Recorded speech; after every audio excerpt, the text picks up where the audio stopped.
माजी मंत्री एकनाथरावजी शिंदे, माजी का म्हणायचं, ते आधी मुख्यमंत्री होते, आता माजी झाले म्हणून त्याला माजी, महाराष्ट्राचे माजी मुख्यमंत्री एकनाथरावजी शिंदे साहेब आणि तथा आता चालू असलेले उपमुख्यमंत्री हे उद्या 29 तारखेला 29/3/2026 रोजी लोह्याला येणार आहेत।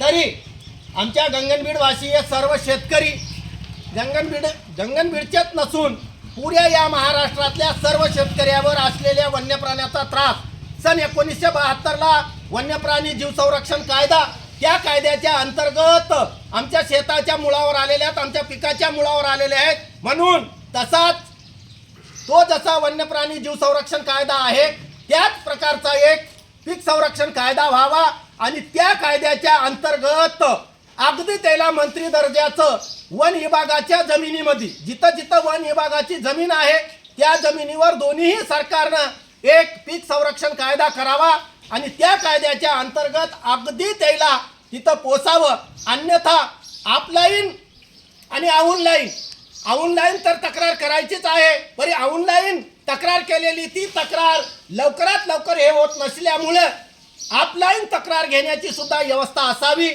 आणि याच्यासाठी माननीय उपमुख्यमंत्री एकनाथरावजी शिंदे साहेब यांना विनंती आहे, आपण इथून लोह्याहून जेव्हा तुम्ही मुंबईला जासाल त्यावेळेस तातडीची बैठक बसवून या वन्य प्राण्याचा त्रास जो असतो शेतकऱ्याला तो थांबविण्याचे प्रयत्न करावे।